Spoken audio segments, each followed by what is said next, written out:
Na boya biye e money o hedu ade ka madam fe 20 cedis ke ba ni ma shifu pe ma nu mo e onu ma fa yi o ka che yi body ko te do ba mla ba na ka na onu ma shi pe ma nu mo e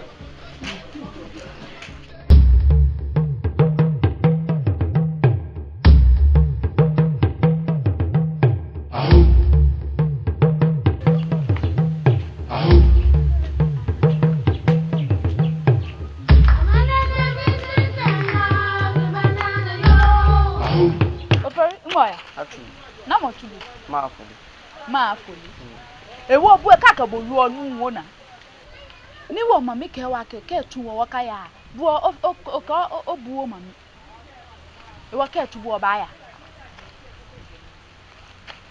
mi gele baby mami mi wo ke tu mi ke no ko esa ni ma wale bona e wo o mami ne wo o ba bu mo ko mami no show mami na kan to ko ke ni papa ngan wo ke ye kele bi mi gele baby papa ngani o no pende tawe sani ma kwen ma fi ku ma wa kele bi kenye kele o bi ele no le mi ji yo kaka bo lu onu wo na kaka bo lu onu ya ke mama ane mi mama ni ta tu mi ma ya mi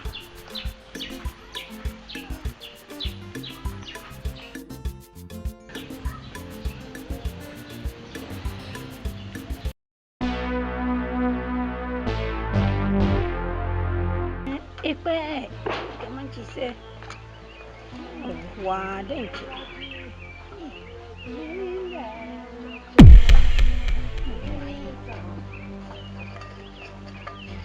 Onna hey Onna kam ya mele fe pa ba ken Onna oh ni bi ya follow Jimmy e wo da na ake mi fe be maba mami ona ki se no ta e mi no he sen ise no ta o sen ne pokoto Ona no ba ta no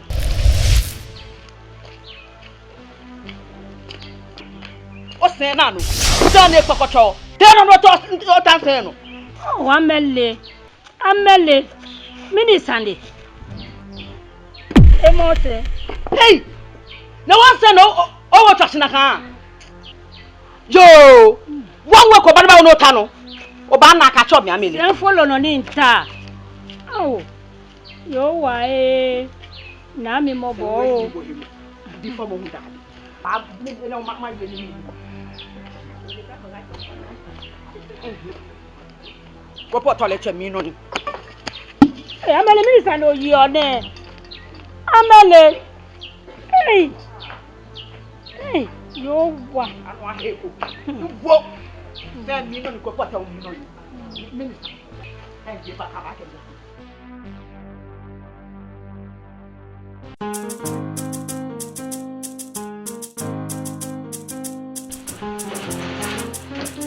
Taifi. Me ne mi ni ba de fit mo fi di na kan. Ai ba bule ko ba bi e wo la ke bi e le ko ba bi e le. O mi sho e wo sho. Mi na ka o fi di ni. Sani na wa yi. Sani ko ka be ni na wa fi pa pushito. To be no yele na kan ni. Sani ko kura be na ka kakra fo na bu no ka yo shi. Bwana ni baba mama yako kaya inga won shi che bi ba mi. Anukwali. Oh. Oba yo yake nsene ya wo yugo ko ba mi ni nkela nshi. Efita lei. Ah. Mini wi mo yo chanke. Onga no ke yo. E ya wo yo konkulu ke ba fita le ne nche hi kuni o ka me enyo fa nshi. Na kai. Mi wi mo yo ne ho mi nji sani e obi ade mi nji sani e bi ane. Sani wo mi atuma na ni nfio. Bobno jira go ba bi ene wota she wo shoje o mi ni. Ona ge bi ane. Ni ma fi no ko. E wo bi ane mi ni potenje no ni ya no bi ane. Bi ane agbene be son. Oh. Kemene te chimene kemene te agbene inu ni e she in how.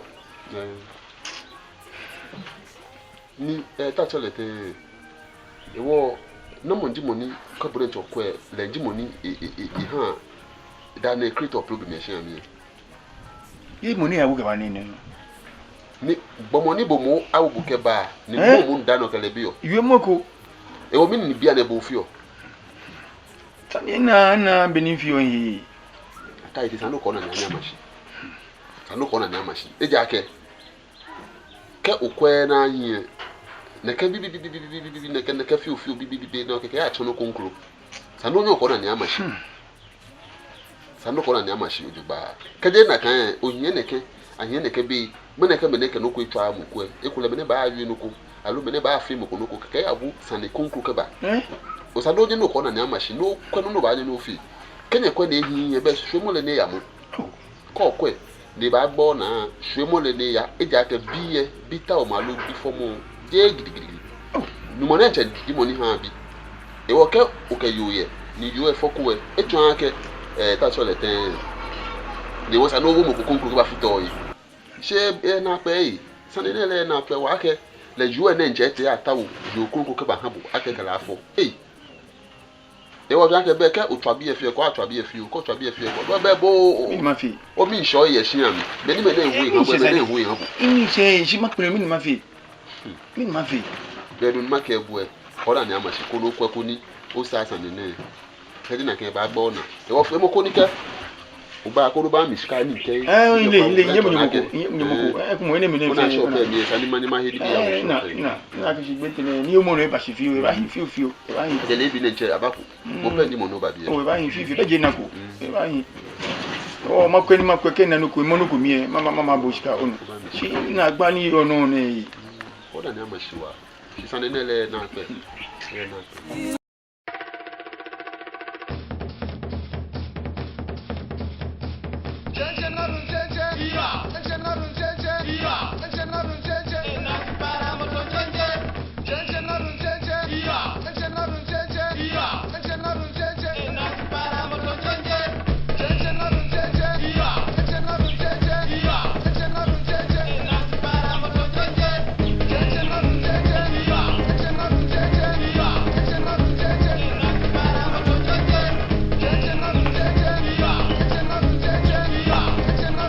Ago. Amen.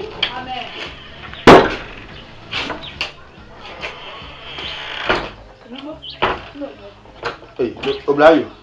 Okashi owo ololo be na mi. Ile ne ko ba ni tumo shwe na ga ni tumo shwe. Kwe. Imbe ochaka ata ite yo. Ebe imbe ete. Ete bona.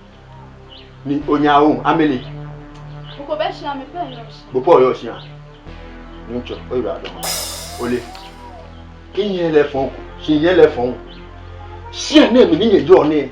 Ni na ni mo kula ye si ane mi. Ni no ni ya no ibu afe na. Papa wo ha no wo e shi ane mi ni tonton ji wo. Kwe. Tonton ji wo ni ko kan se wo wa bra wo tu mi. Alo ko kan se wo ba tun wo tun zing le ite nu wo ta ban ye. Kwe, no mi lo ne. Se mi ni ti wo ha no wo. No, Ara ye ji wo. Nye pepu fenide. Da lebi bemo, shane bemo, beke mi neba. Papa yo shi asan. Mi neba. Yo shi asan. Yo shi asan. Won bi o esan. Lórí gba na lo nba ni nko yen. Ke gba na. Lórí gba na lo nko bu e. Yo shi asan lo nu pa adibo yo shi asan. Iye isi asan de. Yo shi asan. Mi ya. Lórí ba fe se ejo. E ba hin hambo. Ho! E ba hin hambo. O ba yi mi. Omu ko e. Yengme man. Kwe. Ye fe monu anu kan ni to. Kwe. Chigo ma phone ni. Fe monu anu kan ni to. Kwe. Ah, she kan she wa iri wo kra ni mi de no ko pa o ba mo si. Wo ha no wo, wo be ye hia ni. Kama ko be ye hia o sa ni. Wo no ba ni ko no ko ke twapo e. Mi no abake. Ko gbe mi sisa. Ya, o sisa. Ko gbe mi sisa. O ye wa le nku ogbo. Shin Kemi ye ko. Ya. Ho. O ba no ko fe mo. O wigi no bu e. O be no ko wigi. Se o ba no he, o bla nya mi o he ko dan. O bla nya mi o he ko dan.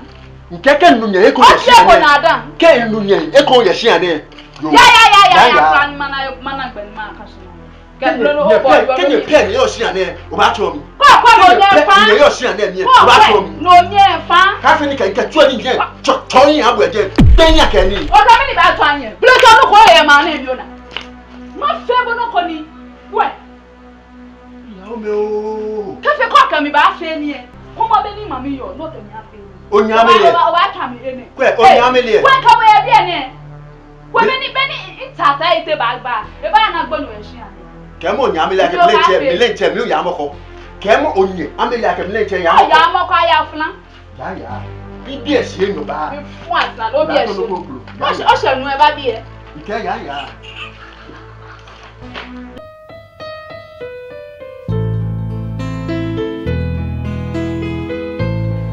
Shade nele nya frank ko. Obla nye ke mi tie kula. Ni ke ni mako be ni. Afela. Shade ni ba. No mo ka fe. Ene le ba fe. Amele. No mo shodu ba ma bi o san pe. Bojo nu o hin mi ya mi ni fe la ke domo na eko ye je ni. Ko ni. Demo ojo mi e. Shinje bo. Mi so gbe. Mi ni anu ba si anu ba je mi. Kwe.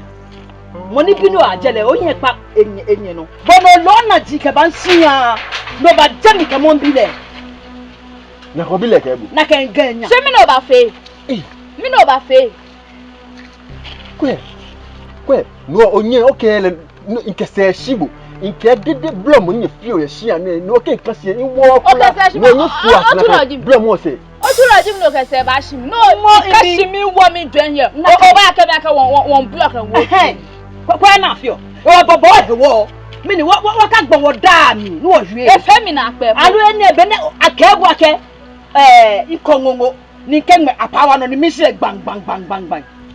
Kwe amele itonye nke obila ake amoko mlenche ya amoko amele jiwe mlenche ya amoko na ihe gbo ni kula yi beje shi afa shi anika wa ka amele ji mene na amoko ji mene amefa amete ko me mi fo bo lele so na mi ete that is lo bo mi o ka follow from lele ka e follow from lele akucho na mi ni yo ye ha na ma wo ya akucho na mi na eba iye nyenyomo bi ni ka ba follow from musu baba Dabi o ba follow no ke wo ha ni owo ya kutu ani o ko me po ya kutu ani bile alo o ko me po ji nu mo ni ya kutu ani bile o ko me jo pa ji nu mi na o tele o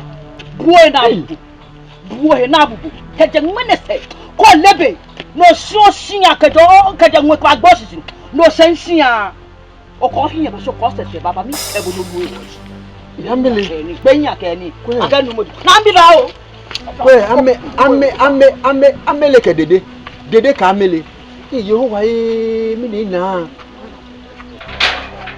mini na o dabi ka follow from lele ka e follow from lele isi ani bi de nten ye sia woneke woseneke mini eba mi nye ma fa sia ne mi ma fa mi nye ma fa sia ne kebe mo ejiti ha me yesi ane amba cho mi kebe mo ejiti ye amba cho mi no mi na mba fe o dabi ni dede edumo bi e na mi le edumo bi e mo cho ma ke lele numo ka fe jimi mi mo cho ma ke numo ka fe jimi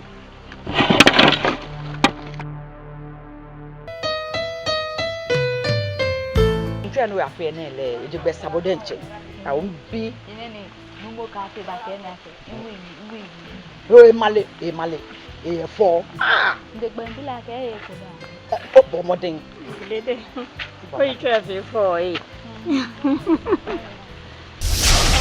amele o na samu yin bola ke smo sa de wa Wa ni ke we shafi baba o ni wo fo ni bamba ni nabo ko lo ke wo abayin ko lo fo ha wo shino ba mo we be so ke mi be o e shi ane ke ho ke ne ke fe ni ko ke ne ke ma ba amele bue kan le no ni fe bonoko de osumo bue ke mo mi ko ni ma pabo fai amele nke bo wie kwa mo yin mo wie mo mi mo botwe ko ni ma pabo fai ni sani ke sani ya onu o fai ne o fe ko minoko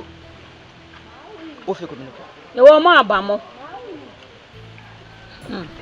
yo ni ma ke bo ebe no ke bo mi fe ni ya patash wo ni ya patash o kan yemo jina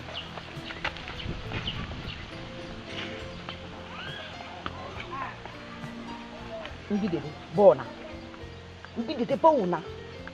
ona ibai ekeba koni ken gbenda ni njuepe abake miamele na o bon ke fi obolo to no ana abunaka ona le no efio e se fio le nya sibo no fio le ha bena kan ona le no na onu funya tini e wo ke efi ana e no mi no ni fio na na to wa fi ebe ba ni na ye bi ene ona ke ye pe ake jo ebe ba na ye bi ene afole samla no ya ko ono ni mini samla no ya ko nko ni lo wo fe wo wule ni aye kafo le wo mini sane yo mimba o sika na efio mama na o jie no pa fi mama na aka ka samla ko ni bo ba ko lo ka samla wo wule le hashka da ka samla wo samla ka shi iya e gba ni ko o fe ma maba kemini o besuba jemba mi no sana o ya ko samla na ho le o besuba samla na ho le itote tayina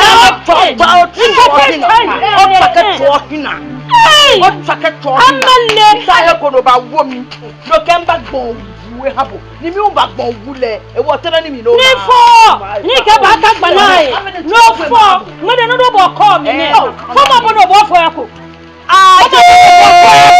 fo mo bo no ba o fo yako mo bodo jo ko o ye fo mo ika mo bodo jo ko ye fo mo nkule mini ya no bi mini ya no samla ka shi wo wo haska na ka samla ni ko samla ni ka fo wule ni bi ai ne ba samla ye jo mi ye ne ke mi no san ba ko samla amele gbogbo gboro ti wa amele je gbogbo gboro ti wa la ke no ba le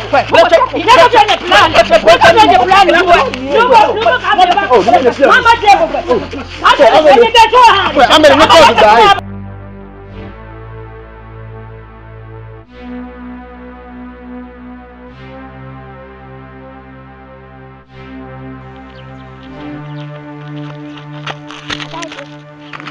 Yakono monano elisha. namu ke namu Ongamenyo. nakai Pane.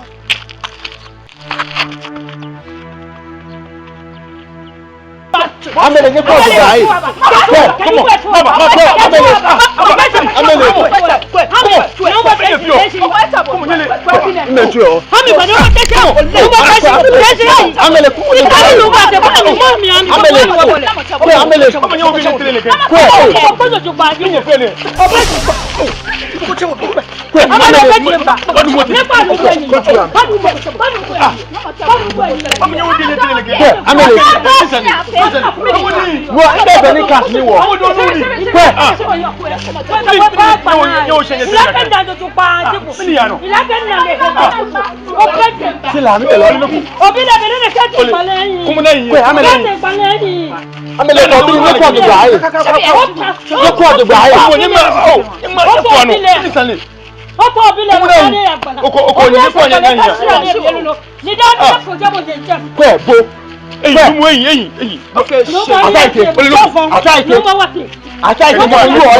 Ataite. What to ta wo? Nke bo lu o. Ene ji se. What to ta ni aje bugba wo. Ba sile. Sile. What ni aje bugba. Sile wa na. Wo no ya watendo da no ko. Da no ko. Wo se ni sile. Ni wo se sile wo. Da ko bio nga. Ko kala ma se ni. Bio nga. Wo fi le kan ni biye. Benke. Ne so no no ko kona. No ma se no ko kona. What to ko ko jibo wa bu. Ko ya nga mengo no sumo e ko be fe ko. Na kai baale. Ko kala ho chi ni wo le nga papa. Ni mo ni kala ya. Ni mo ni kala ya. Est-ce ma fe di ya. Wo se ni sile. Ma se ko ke ya mama ale de dumosin. Efema sani ba One ya.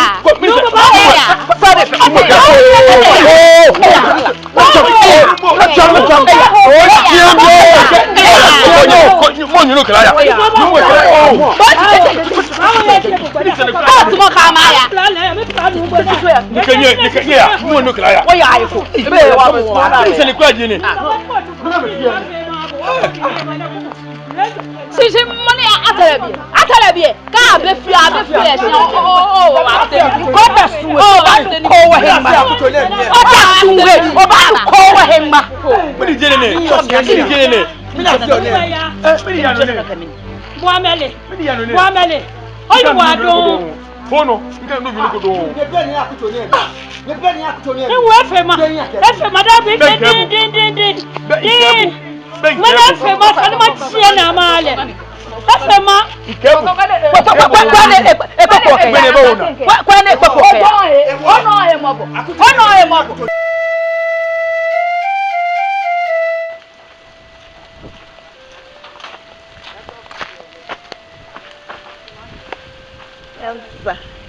Je nu chosani je tashi je ne wonche bo nke bo yewi mo tashi olagi ke je be no ba hia ne on no fiano chake onu chom do ju o ha hia joni mle akwe wo be ne be so maba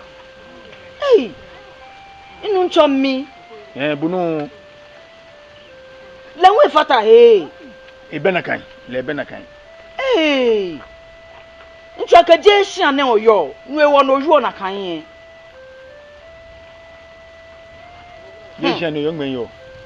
Hia ne ko hia no ba na be na ejika be na etom. Pepe ten yo sha. E je chele sana mama mi aton bodan ma no ba yi. O kuma ke hia. Ino fi o ni pa. Suba me no yin. E wa ya amele. E wo no nke bu e. O ke e ka chi obi enwe hia ne. Mi. Na kan. Mi amele. Gbeke bi keke e cha me po. Ni mi amele nu hepo. Mi na chen chom bi kwe. Ete so ya nya mami enchenye ni na gbeke bi ya na chuwa me da na ba chuwa me da na si gbeni nha na me ya ji ake no mi ba ma ho ni ma bo nu ncho kwa me ni ya chuwe no na echule no pe ni wie si gbeke bi chuwa me na fia na su ha na e ka me fio ewo emali emali be egbe hegu oke ha bu nkele hia ne nlebe ne yo emali nkokokokoko ene no nke bu ene won chebo bi e ninke ba wie ene won chebo bi ninke ba wie inu cho ihe oya ke o kore de ko green ko nko green wonu ncho azeni da na baze ne ta o mi na o tu hie ne ke na jaje mo hie je ni sani je ne won chebu bi e sani ni nye kwanye sa ni tin ncho mami nkabondo palo ko tamo nya no ju ba mate sha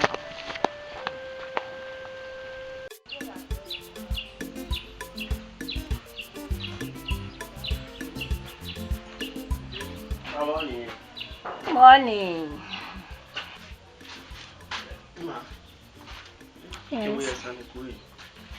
mini sani neke ye sani fonko belenche wo belenche ligbero ni mami ke bo chon e sia na mi belenche ina fon mo shin ke fi ka kwele ona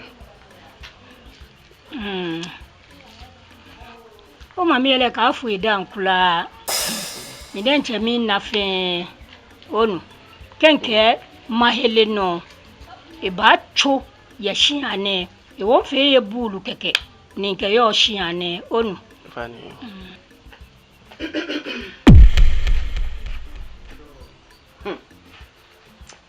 Ole no ko ma kebo ofori. Min kebo bia no no e won hia Ka ni me komen wo webu ngai komeni ekabo ya heko. Ekabo sha heko. Ngai ko ka wo be ka so bola. Gani wonu. Ma ene mi sane hu jini. Hey! Mi onye nkabo wie o wie no conclude. Sempre de me ka tuo ma. Me wo ya no so ye. Lebi no nya ba na fe. Jeje no ayi kulo. Mini Hey, chiake.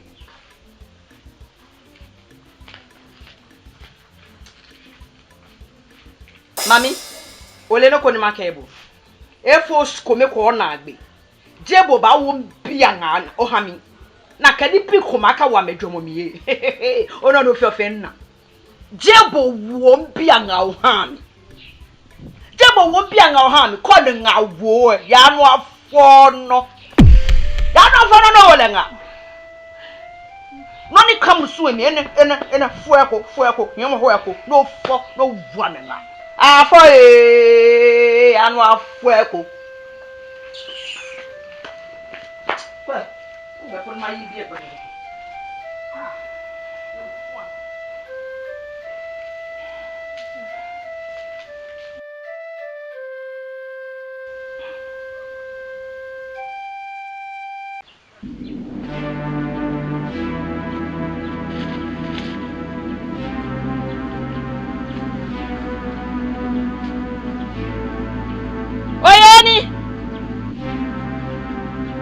Oyeni.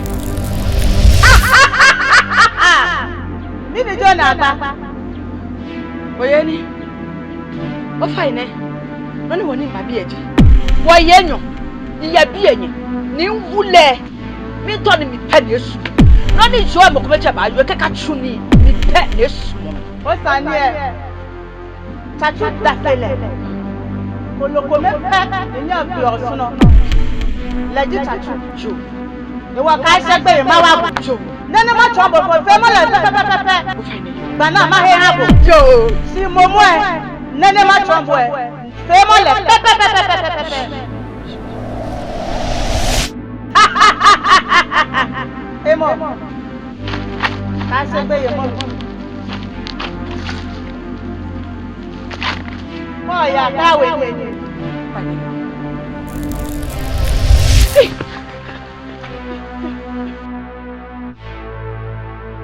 Afole chebo bi je ye itofona alo je lokowo shi ake ni netune epete ntuse ne no dagbe lebi swane gbeke be mo so jino ni nuoye oshiya ni efe na agba eham taflache be mo podenche eha ni manima kashi ni mawo ni malala mo papai no won chebo bi ni ma bia ke minike be mo ba lebi swane gbeke abi minike be mo ba ye na kan shiam sande ne ro ba wie ne Paul akan kan e fatalo nshi eche biji afi baba o ne afi baba o ne wo fo ke won kala wie aka ya towo oblayo ko le ko wa ba nshi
Okay, when she check.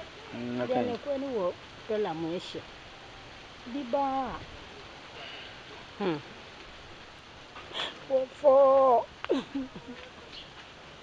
For get my bubble fight. Babo bele fai. Watu wa yoye mami. Kone ba fabo. Oh, ade na wai. Ni sanu yo. Ya ose ya taw yo kunkulu ko. Dabi. Kanye ma fi na kanye. Komo fomo. Yo wa denche I draw mo. Bi papa mi ni mo lenche ba habu bi. Onu. Ncho wa be. So ko ni mo yin fi o. Onu. Abi mo no yo le. Ajo le solo body solo ade. Oh, ncho bebe. Ncho bebe. Oh no cho o fine. Onu. Bobo den do fe do ni ke o ami onu.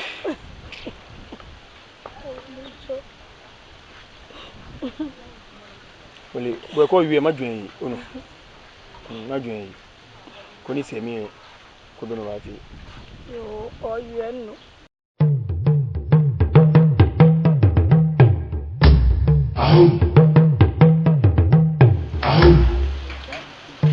Ciao. That's it. To wa fi ke. Ni mo je le ke. Ya kwe. Mom yake mana iradi ko waji dele. Amen te mi flo ina bo. Oh. Ko bi ko bata bi ni. Ni ya mi chebo ye ju emi shi. Inu e. En ta mi fi o fa ke wa chon yi. Wo cho. Eh, o sa le da wo. Inu cho. Ni sa sa le ni ke wo yue. Ni ji oju e mo ye. Enke ba ke shi mo shi. Ma bu ito. Bi papa mi onu. Checho. Beni ke wo yue na eche.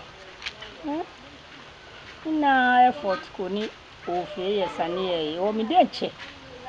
Ya to wo yo e ko ni kelembe ba abo. Ni yo mo yo. Dabi pa. Bulonjo ko wala ya to yo ko ba mi. Dabi. Mama to wo yo e ko ma ke gbega ko ya gbega ko ba ne ba fo e ha wo.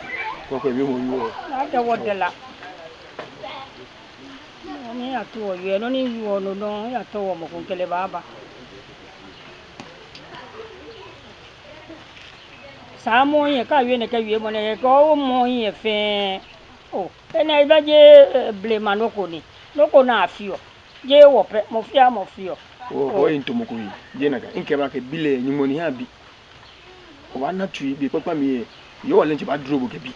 Ke bo yue fe onu. Minda ni bile ko ba. Minda ne ko ba. O no cho ni ka bon wie e. O chi atu aye yin. Hey! No ne. Bo fia bo ni ji. Yo ni ya to wo han le. Nkele baba. Nke yo e baba.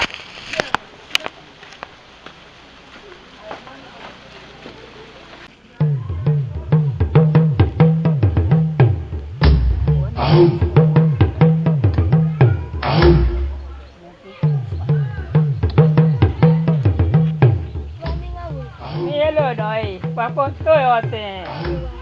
Bye. Mama chuwo fi o. Papo. Bole anti amele ye shi ane mi. Sho ino chelo ami o kama kenta chuwa shi ni mele shi babi ane no onu. Yo, ka che.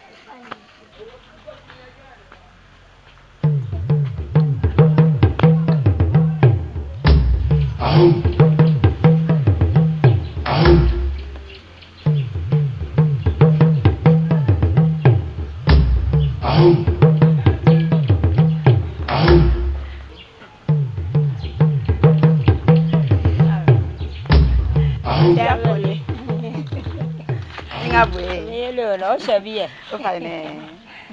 Yo. Aga chabu eje sadeko. Bole ake nke bo egbasaneko. Emo. Wonke mabibo ake do asusu ye. To na le to pene. Nta pole ba bo henjo le ake be wu le gbo wo no ke mi no ko ben ma wi e npene no. O pene. Fine. O yiwa do. Fine. Lo pa ke ni chabu e. Yo, ewo mebe nye baba. Pako matoto ini bi onanka ni bi kume ba matongbeja no to ke yo o fa ne ka che ye ka cha kula ni ba o no yo you boy you adon yo ka nye mo julo fa ne ye ka che fa ne che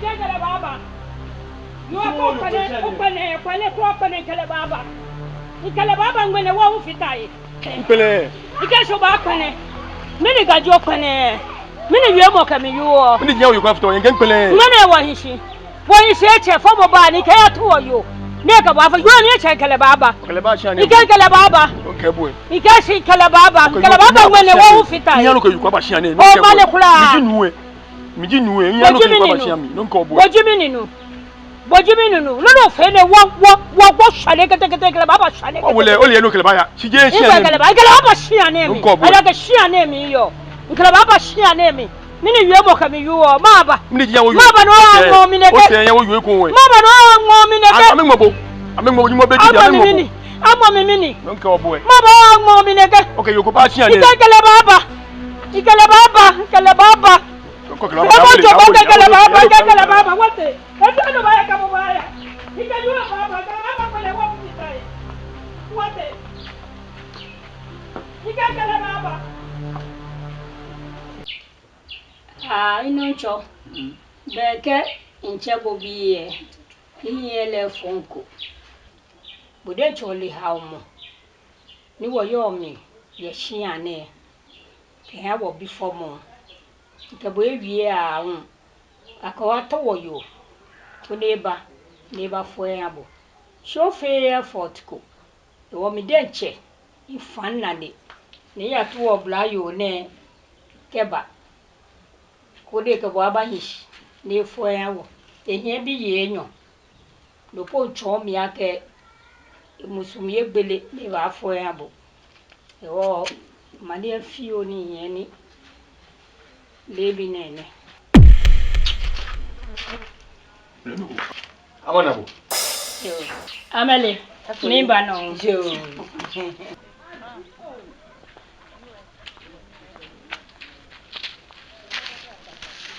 Como? Ele tem vindo. O fine. Bole ha mo ni wo yo mi ye hia ne. Kwa ni wo dela mo ehye. Ni wo foko. Ike bua akwa wa to wo yo. Ni fo ha wo. Ofe. Obi che ko na ne ya to wo yo ke ba. Ko de ba ne ba fo ha wo. Mini mi fu yo enemy. Hello mini sa ne yo enemy. O fine ne. Ni wo ba ya ne samo yin ni wo ya what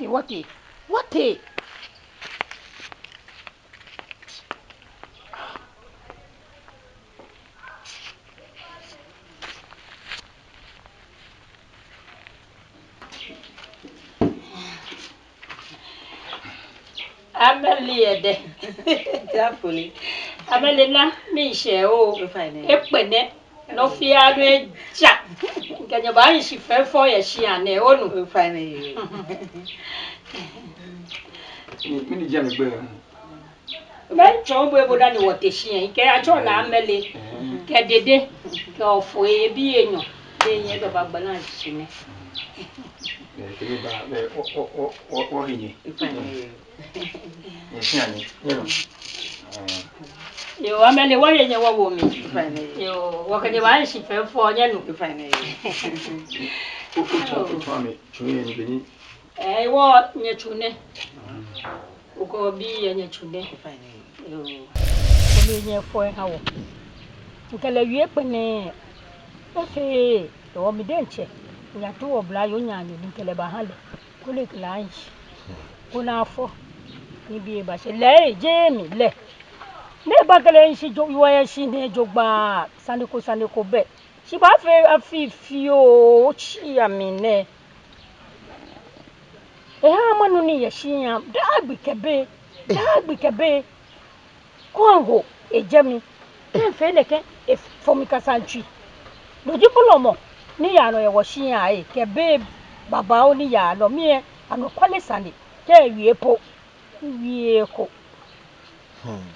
afole le mo no wie inu shi olake shi no ta bo obo omode ake o ifatalo no ke yo shi an afi be san ne ke fomo ba ti ke sole mo ke fa ipa mo si bodin choko na ne no ata ozo ye mami abahale afole o na ke no fi eyin ani oye pa chofie no ole ake chofie le ha bi kuma Abraham ke Sarah kuma fi baba o na meye sinanu gbo fe mi ni ebu ame sole mo tuwe le ha me bi omo tue sikula somo no ya what say oyin somo tumi fe ohe nugbo ye o ko na de o ata ozo abahan o ifatalo sole ye ahun ibode je komo fi ni ye no kwa fi baba o ni wule hun ye ni musuba te mo fete afole no onto yin ke ebu ake kuma Abraham ke Sarah kuma fi baba o na meye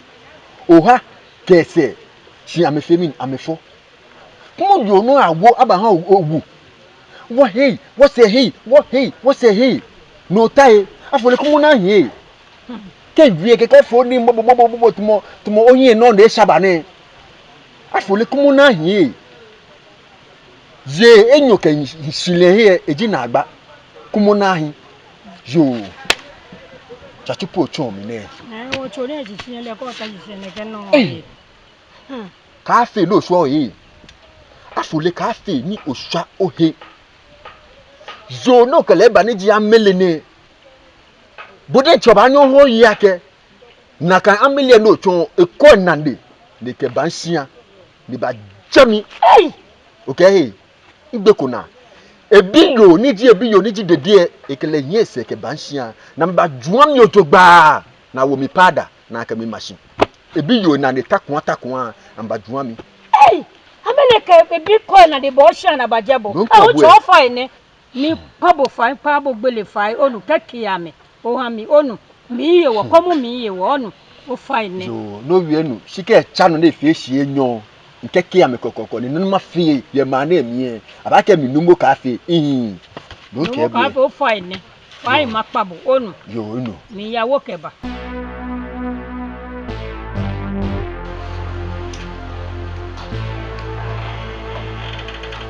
Ami gbala ko tamanyomo.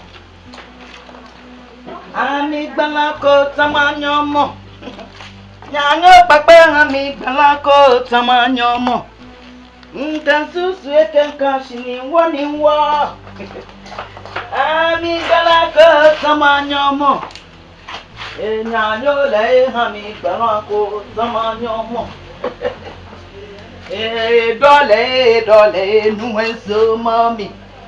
Ade nuenso mami. Ay mi banako zamanyo mo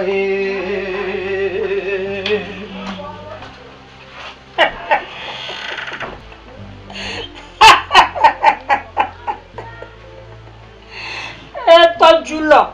Eto palo.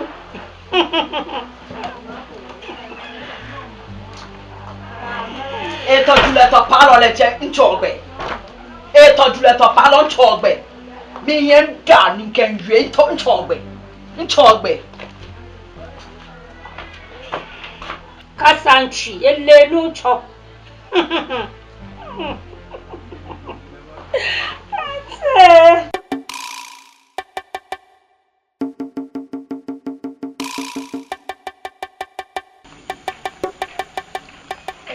Cho o cambia lolo esse what the waka sijena me boy what mo esse what samosa remember samosa yo me boy fe mo adu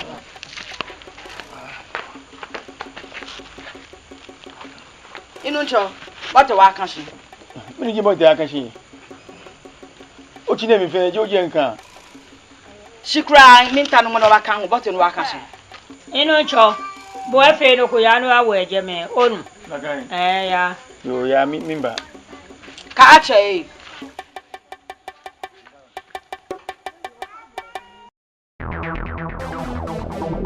Ago!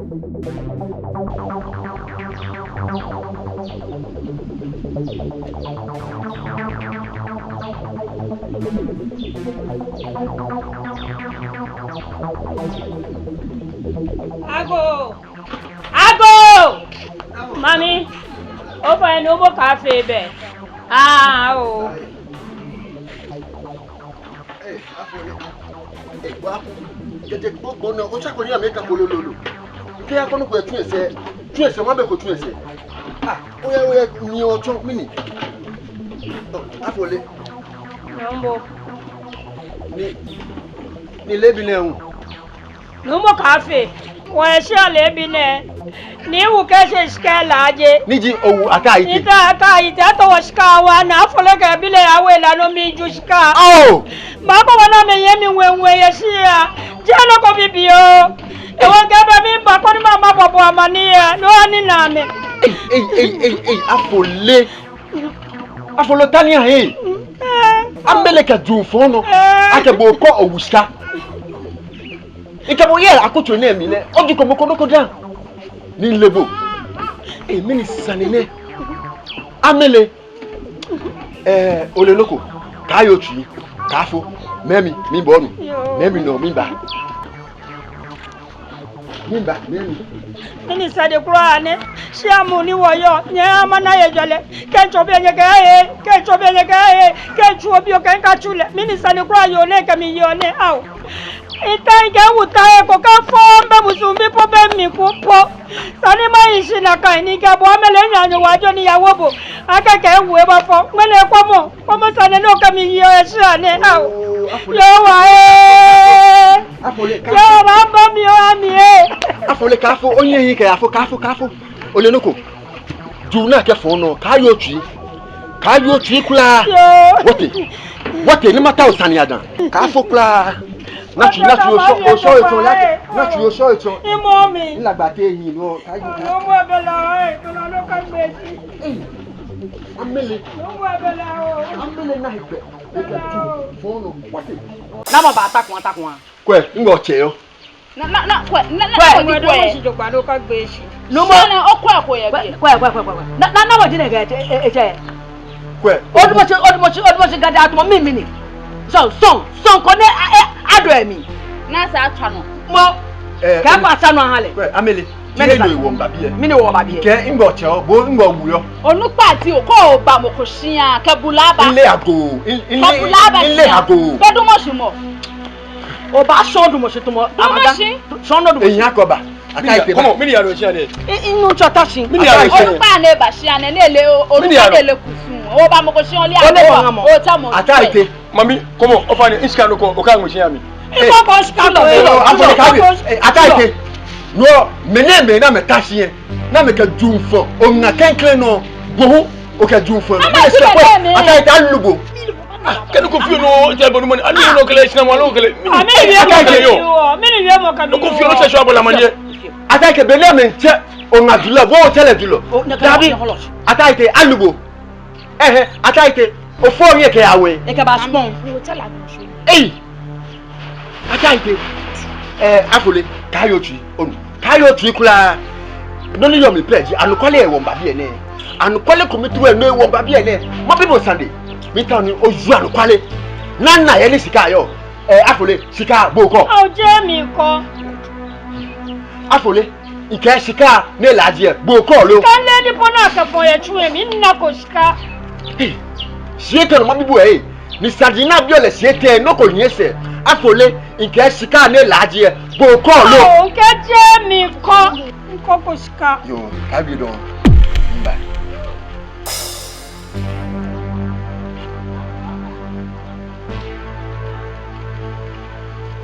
bubu. Ye na lo mo ye bi e. Alo mo ye. Amele kasi. Beska aka le moniko. Lo mi ba ma lo mo. Na no kwale e. Bubu. Hey, Bokoska. Hey. Ah. No, sika no come go. Ati mo boko skoro na ke gba ma akegba. Oh. Sika mo beska yo. Ka tu e se tu. Ah, bole je kumo. Amele. Yes. Amele. Yes. Amele, bon tu bo adeche. Afole, oyejo. Cote sien. Okay, guide. Cote sien. Okay ne. Women fellowship. Bona. Mene bububu ne hello iwala. Bona, robo follow. Ni diene. No amele ni tasine ewi an kwale. Somo no ya na efe bona. Kwe, kesi na koshika ba. Lo pa wo ude. Kesi bia no jeme. Benga kani. Cote sien ke mi ba fe. No twist mo. Okay, ma tata kocha. Benga kani. Let me pay. Nunja. Hey! Kwere ke skao. Hawana. Hey, Amele, bono dibo wa deche. Bono dibo. Hey, boy pay. Hey. Mini salene. Kayo tui. Hey. Hey. Oh. Mo na wo ro e. Oh, lebi le wa teni ye. Ni si ro ni kan igali. Ono ko sha nya ko wo. No kan ni to mo yin e. Oh, julo. Pe yo ko. E ko pe be pon. Nya ju ole ele. Nko ni no ba to nya teni ka nko ba. Asma wa blo mo. What you know ata no ko me manu. Ina na sika. What you know ata no ko me manu. What? What e ko no. What ko o ga wa wura aba so yin asini. O han ma yen dance. Oh, ana wo he. Ba wo, what say? Oye.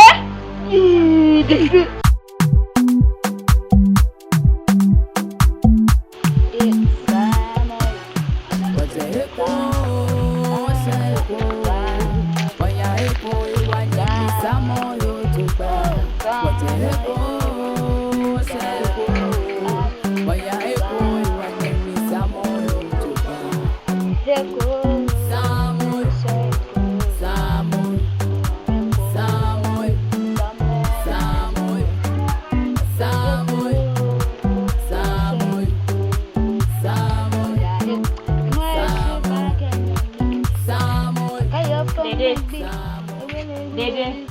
Ona ejuye lo shabe je fula. Eshi lo anu ashale jugba. Dede. Ya bon kanyo. Bomo ko yo alo. Dede. Ya bon kanyo. Minisani. Mbi dede minisani. Okay. Ikenya shahidu de. Nwehiwo. Want to sha. Mami, ene ho no ho teno ne o ka fiwe pampi ne. Ode che wa ru akwa ejuye na esha. Mami kembile ya sha ejuye mi. Na okwa de ejuye mi eje. Ya anu asa. Ene o mi ni ka yoma baba o. Ejuye ne ya sha na mi tene eje. Mi amele mi awo bi amele nte ejuye mi ni yakwe. Ejuye mi fen pe. Minisani. Ko le aka sha ejuye mi ni ejuye eje. Bode che ko bolo ni wa anu asa. Exactly. Cosmo oba no akaje hu no wo je sani men sani o akaje no wo amele men sani amele komo jogba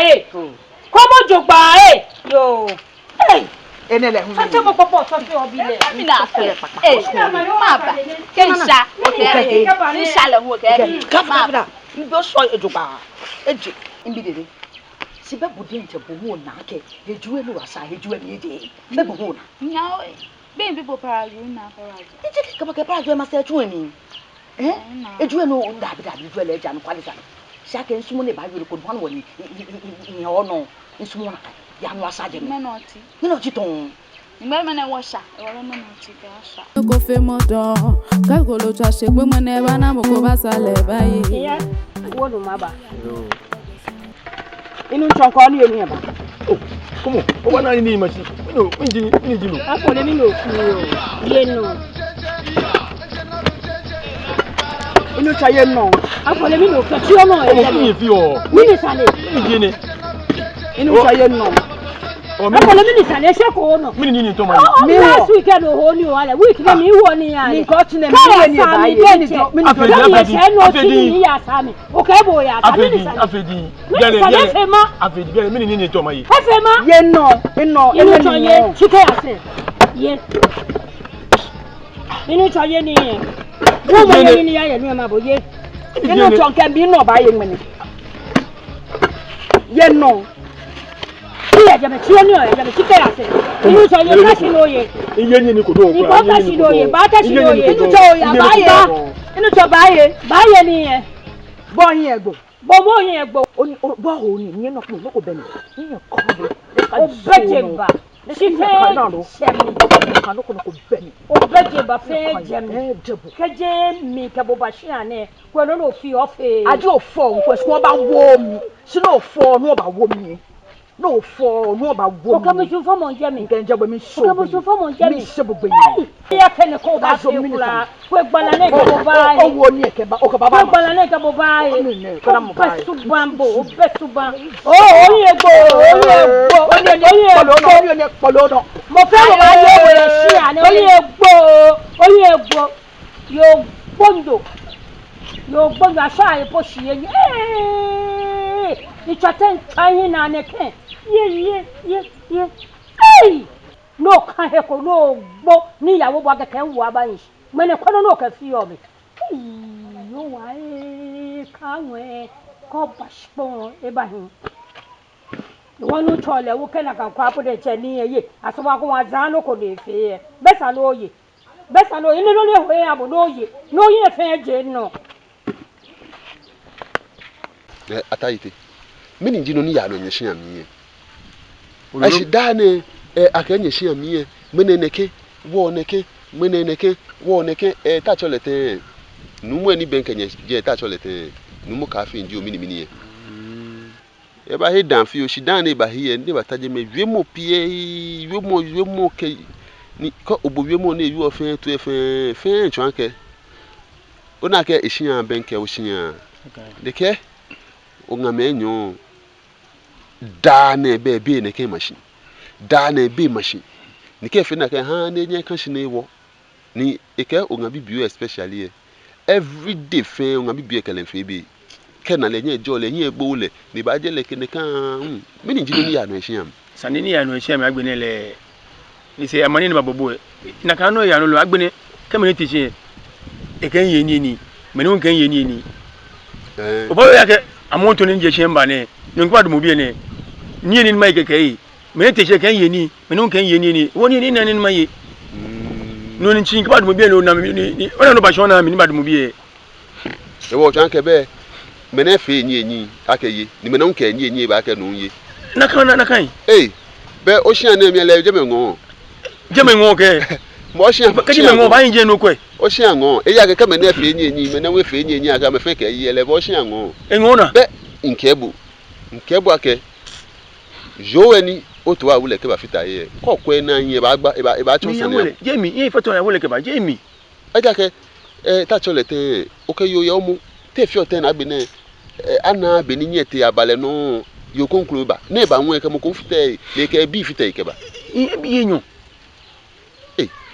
wo be ne me ne konsamla wo be me ne konsamla ni se ne inshi samla inga ke foni am e ke foni yo ke da bi mini wo samla bene ina twinjole meneke be so je chelemo ke jinamo be o sane nele ni mi ya ni mi nchon mi ya no ne woni yu numu ka fi ni ba imba na e ba wi wa ake ichebu ke bo wi ake shika ongama wi e ke wo neke wo se neke ni wo neke ke wi mo jimpi no ra ke ni efe na agba ke hanle no ni o mi nji ake ke igba pie apele pi bolenche kumo no cha me no ka ma yu juba eja ke ni enumo ka fi ibi mo mi ye ne hani punka bo yu ya ishi e ke ni emgbe na ni e chole na agba mo juba e wo cha me no ka ma yu no ni ya no ke be ke ni bi fence anya afu o fa na wa cha me no ka ma yu abele nwe no ne woni mba bi ene bo fi nyanyu to bi ene ocho nyimi me o sani bo wumi nga Sani bo chumi ni ma fi. Bedo dino ni yo. Ina ni ma fi. Do dino ni yo akesa no nyom mi ohie no ka ma wie. Ai she ne ke wa wie no kwe na anye ke kwa wie ko de ba acho anada ni ne. Shino ni ke ba bia mu e ke skun. Ma ye jala ko yo. Ndeke nyomo ne ohie ni. Nye mo nyomo sika ko be nke ba ke ken ne munu ko mi mama bo. Ona ke shi be tene ibini ina hina. Well, ona ni bi ni min chomo okay well ni pa bu fai ko wi anu ta chele ten be mama yejala so ko week na mi ke una no ko ni o ke ba ko ni nke kwa yejala ai shibo na ke mba bia ni bi ntan naka wo sa ni manya ni ma ni bi wo ni be mashibo mo she o fa ne komo mo ko no ka ma wi be na fe ni ne kan be ke ni bi ni ya no fe amanya me fo no wo be chinse mo ko ni o yi wa don chinse sande na Hawaii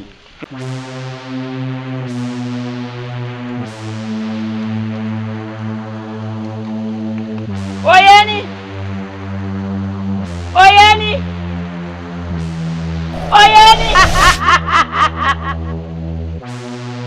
Nini masi abu Oyeni Minta ukoni Ohiyami Ona Wale chana nonjo Minta ukoni onyense No fiano ni mafeye Minta ukoni ohiyami ojuba ohiye fiano Oni afe no fiano ni mafeye Efe Aisebeye Otuleti Otachoti Onyeni jini Onyini Mini ting be oye ni ma wa boto ka se pe ke boyo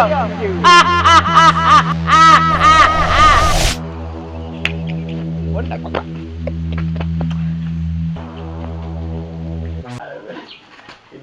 yes sir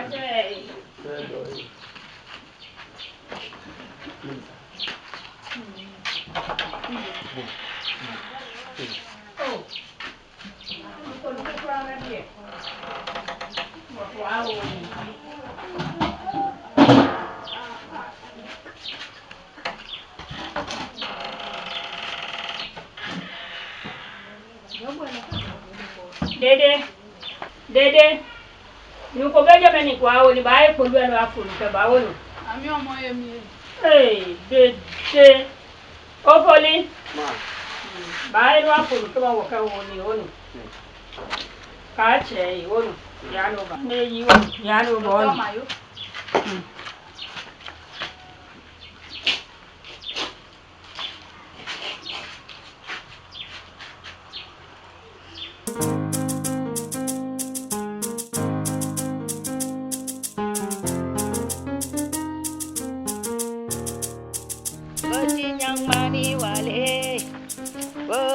Nyangma ofoli mbi ni ngbo ya be ni afonu mi no ka fi to achuru na wa chiwe ma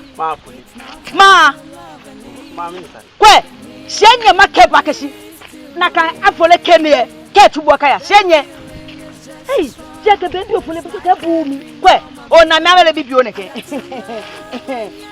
bi no jine hu mi ke bo ni mfobo afole ni tuwe bi la ke shinke no ekepo down lo obu mi bona kwe bada ba ho kwe ba ho akwe afole bada ho kwe ba ho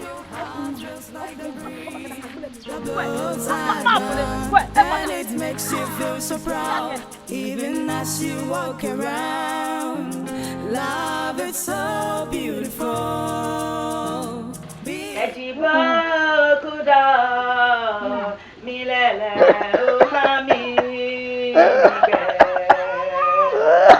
Baba, obe wale. Oh, mini mama, obe wale. Mini fiobu. Oh, no mi chofa. Ade. Mingo.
Bole onye omukla.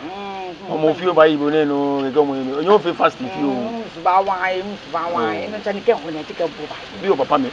Am fi o fasting na me for. No tani ka bia mi ho e. Na ka bia mi ho. Sabu nche. Ba bo na cholo no fi. O mi no afi bia ni. Na jolo fi ko na wo ke bi ke ba chile. To mo nse na no fi. Mo. Le di omo. Ke mo kwa ke mana no ko abu. Nche. La ke ji. Estamos lo claro lo que ya do nche ole ife inyo eji me bo mo ko me no ke fi ko ni mo ke ko me wo ale no ke no ko bo mo no ke fi fi ba she mani mi amo no ke fi uno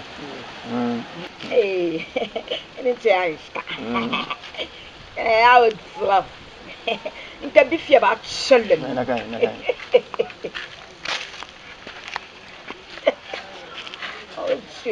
Eno cho, o fane ko amishika ko ni mahoni mabo. Mini ba o. Nke ma shifu fu ko family we bo no sumule mahabo. Ko bo ni shiole tro e. Ole loko. Ni se gale ni wo yi e. Ekusho. O ko mo je ni o fi o ko inu ni okay ngwe ka lu agbagbo yi muomu e no ke wumi no ibani efomu ya o ko mo je me no ko no o fi ko ni o fi onu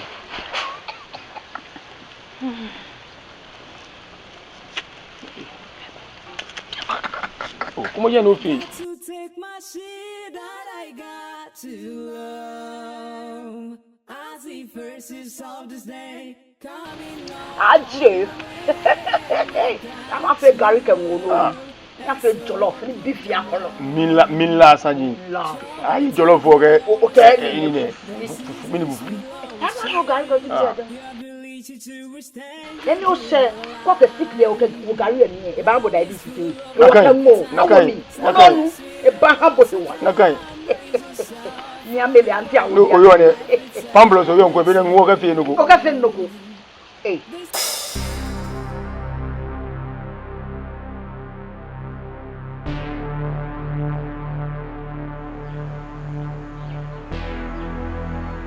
Oyeni.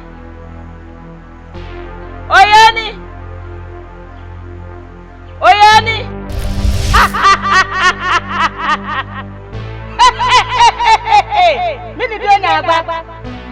Kama mi ma fi abu. Oyeni. Min ta ko ni bi enye no gbele. E ti akabe febe ke mi be. Kemi ke mi be. Min ta no gbele o ha mi. Moko be. Ne ka so yi ona mo fe o. Ena le bi bi o ha mi. Mawabo. Ka se gbe yi. Emo. Asebe mami. Ko ati ka we ni eni ha ni.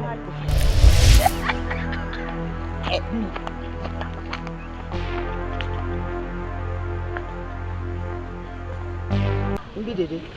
Awo chen no. Yinta o make ebo ake. Ke afole chubwe. Ya. Po mi tu mbi. Botete. Bitete. Mi pelle no ni hewo. Make ebo se mi. If you ain't ba chubwe, ka gogolo he. Ka tu he. Ni mo free. Ya fu nju, ya heni aleju. Ya. Be ni ebo keke tu ni enka ya, ni dia no keke tu ni wa. O ma ya ni. Okay. You are done. Nyemi afole. Nchebo bi na je saniko. Ide nche na ke no ni ya no ye hia na efe be efe. Miji money fio ni be ba. Wo nke me na ma chebo ko ni mamo na ni. Okay, na to mo fen akim. Nfi na kan don. No hanu won shi be ni first ni wo jo pepepe. Ni wo ni chebo ne. O yue na kan ni. Bodo ba febe shishiye no ba wo ye jugba. Ile no ni ba yi o mi. No bon bebe ni bi fi mo. Wo ko yue eni. Ile bo atu. Why you are done? Okay. You me be kono ni. Keba. School no koni teacher jile. Ne te ache papa keba. Ne papa she school e mi ne sa ne school bi angale. O ne fe. Ne papa she no ke. Good morning sukuru bi yo. Bolawe teacher. If for do you something, take paper and pen and write me for the home. Don't take potty and beat ofori bang bang. Ofori no go right. Bolawe ofori. Baba na ipo. No gbog mo kwa. Awusa lo ayegbe. Nka igbe ka blofo ka tree fe ne. Ani je to le eko aba. Ke ko aba yin mi. Ike school gbe ke bi ko be ni ka me pe. The taxi ho. Ni ka ma ka me spell taxi. O le woni gbe ke bi spell le. Dabi ye. TA times 1. Ba mi ne ba ne. Mi na me school ne ka tun ame. Ibi o ba ka mi I'm a teacher in Bete training college. Na be ne ka e aka agbonshi wo. Be ne aka agbonshi. Bi ni na. You know chow. Tasi ni mune ni gasa ni ke. Wa na no gasa ni ne. Asa izi. Ka fi ni ke ni ke fi sanye fi ye. Yani mi e hyen chon. Ke na ne be ka ni bi. E na ke ni jomo. Fi o he. E ko ba do. Na kan. Nyami afoli ele. Ba do bi anele. Na kan e fi e ko. What chaki. Amele chaki. Mi a obi amele. Bi ane chaki. Be ni ye. Oni ni e je ma me ba wo ma to no good man. Yo. What to want happen? Yo. Ye ni o ha wo. Hey, e ba fezo. Azaza. Hey, amele. Awoni ya fole. Mo lo wa mi e se de chon. Ne kepe wo fen wo tawo. Wa de je. It's now time to believe. It's now time to love and live. Apo mo wa che 8 CDs. Makori 2 CDs. Ko ro kome. Wole kome emu shito piyono lega flow ma shuye no this mo salad e mo la ka mi shito piyono joy ya no ba ka chono joy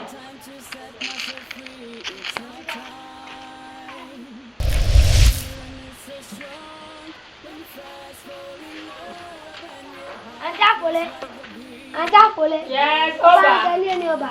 Yo. Mi se no ko ya dia fio kama ukono no wa dio no. Right. Kama ukono ko ma dia kama no mimba. Fine. Oi wa do no.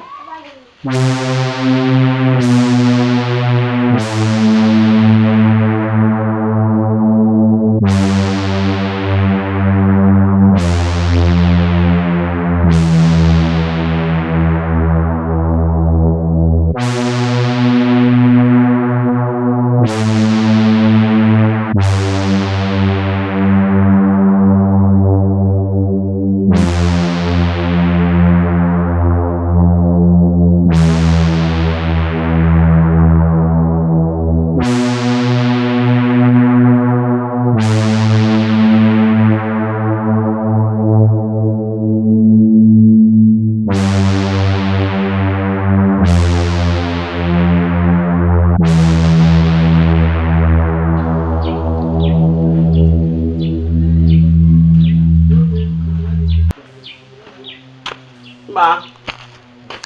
My. Okay. Ma. Oh, I mean, we are touch away. She, I know you are going to go. Don't know Jemba. Oh, you're grand, but oh, Minister, truly. Oh, Papa. Think I will rock a willy, and me a war rock a willy, I've been watching near my eh? Oh, the one who are you? No, come on, your room, and you will bear. I wonder where are you? That I think you call us, never.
It's not time to love and leave. No harm be the I can water. hear Mini bad harm be the water. No fair war. No one who can watch your hand be there. But nobody na me here. Everybody na me. I got to love and yes, be loved. It's not time to set myself. Hey. Oh boy. If you like to go proud again, now blame you. Now blame you. Oh, it's a boy trouble. Feel. Oh, bully, wow.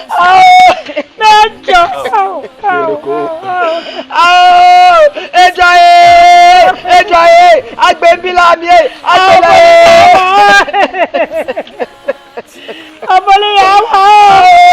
Ini ma promo boy share dey. Oh, no baby love me.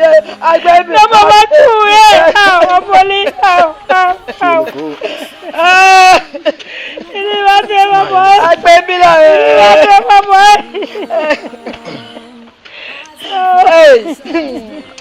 Why? If you go, now we're searching like a talambile, but me. Better. What banabo amanie? Mini kasanchu you. Boa manie. No need I don't know what you know. Tight boa manie oh. Yo, be boni nule. Like I know pepe. Hopefully ejemi. No she water. Na we own if man na woni. Oh. Woni. Le no work ya work ba. Kenya yo ne. Etu ole mi etu ole. Oh, foli. Oh, ewa. Si ake ni gbele. E kai wo, ne ke we wie ake wo mimba. Wo ba ni wo sa wo he wo.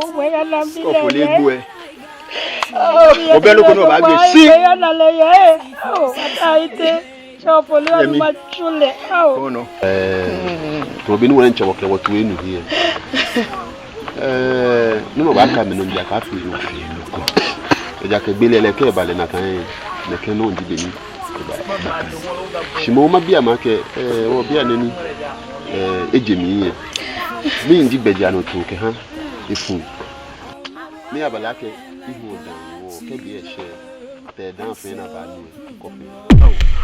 Over how many times? Over how many times? Over how many times? Over how many times? Over how many times? Tell that one baby. Go come out. I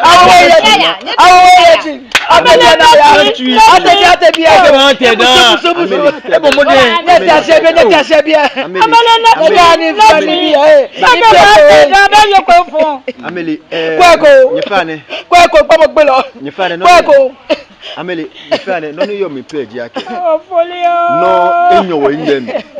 Ni sini wota. Yala eba ka okunie. But she know that me to anke no.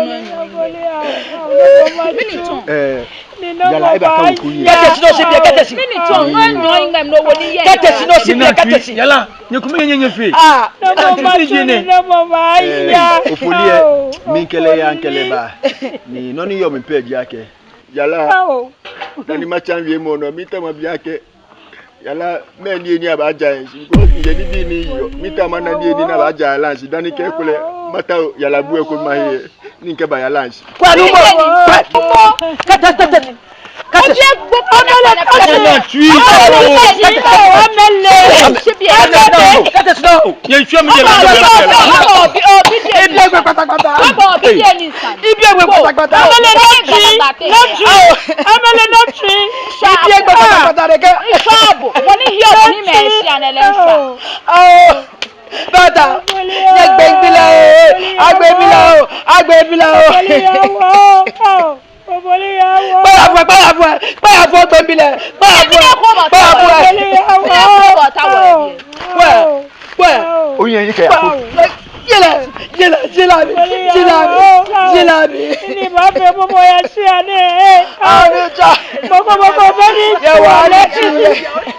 Nino bata omo ya bie. Awoye ni chopano ke ami agasi ingefe ibienye e bagbe mbile chopano bagbe mbile o mba ko ni baba fai ko no ani mamile le cha gbo mi ta no gbe mamile le cha mi chopano gbe mbile Ma ba ne gbomo fon jibo neke o ba ko bie da na ko ba bie agbegbomo afite gbomo hambu ka mo no na ka se ibe sa mo tofa fito mo tofa ni yo sebi ano ya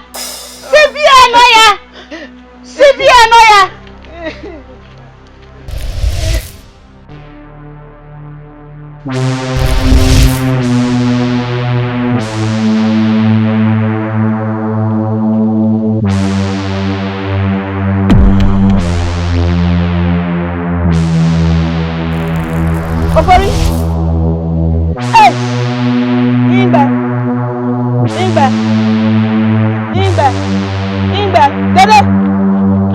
Dede Ingba enani hey Davi Ingba Dede Apole Marie Mami no ba wi. Marie You know why you? Marie. Marie. Marie. Marie. Bi dede ngba be yo. Iya bi no ba yi. Marie. Marie. Kini na pe kan ni. Awo minister ne po na Marie. Sani kula ajini. Ika Marie. Ago ya bi. Marie. Kwa mili ya no ya bi. Yemo, Marie.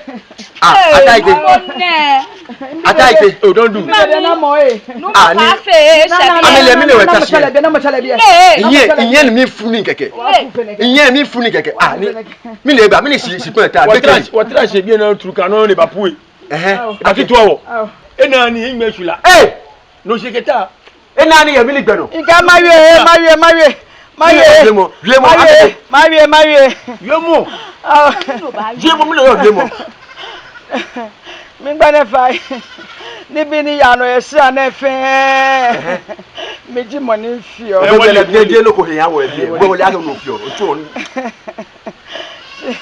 Jeno. Simili. Imbi ofori. Imbi ofori mi gbele. No. Agege ami. Awi gbele. Obo amode. Obo fon ni ke ni. Obo amode ko tije Kwe. Amele obo amode. No mo ka be. Come on, mala.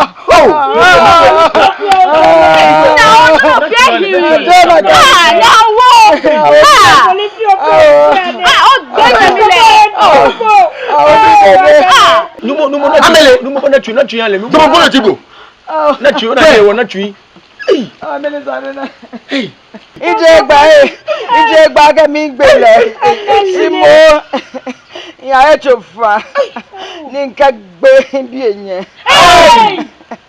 le wa ni la no ni le wa ne bene baleji chofa ni nka wo wa chi emi ni bile ba ni bi eyan ke ni eni a hala le wa ne gbo Amele. Jami. Teni bi. Hey Amele. Jami. Jebo sinamo.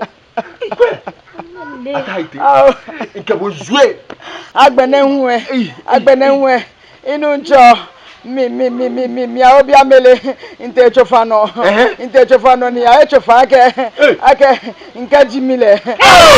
Ni mi mawie. No ekachuni awo. Inu njo ngbelo Ataite. Ajimimi. No look at us here. Aloye tilebo. No. Inlule ni no fa no ni mi mawie. No ne ekachuni. Amele. Awani sade from here. Opoli. Ifueche. Nya koko ba gbe mi. Yes, ne fokoda. Nya koko ba gbe mi. Amele. Ataite bo na. Jemo ni kebo yankebo bale kebo zuo ni wo bo ngane. Look at your name ban kebo. Aka yo na komo odugba le ba no fian afite o kan ya kele no sumo ne ba fon abo ne ba sia ne miri wolo e ba nme sia ne ba miri wolo e ba nme me beke ina aka efu e sia nye me beke bona sale titi on abo e Amele yes Amele no bia ne no ne je na ne zue anu kwale ne zue ebile ejire ebine le nchefo ne gbele tu ake bode nche no tasie ke wo ake oya na mo hale ebi anu kwale wo mi le fi ole sineta na inu ncho mi den che la ko ba suwe mi ne wo lebre ni ntese na paki no fiya no e wo ko ba suwe me le che fe jodo ba no suwe mi ma ya pepe na tu ake ele no nimba no amete tinya lo mi do ne ko le aka ba suwe nye te tinya lo ni amo nye so jana imbi dede no fle kemi jibo pre ya fo ma yen mi ololo so ko le aka ba suwe bu mini yo ne nchagbo lo nyagbo no woni ma fo nchagbo lo nyagbo inu ncho mi she sade ina musu How? After your year, mammy. Hey, what done was she? She died. My name is Twane. One of on Kamuchi. If you are Kamusune, I'd be very happy. One I care to me. One day you watch it. No, be a son. I like the kind of mission.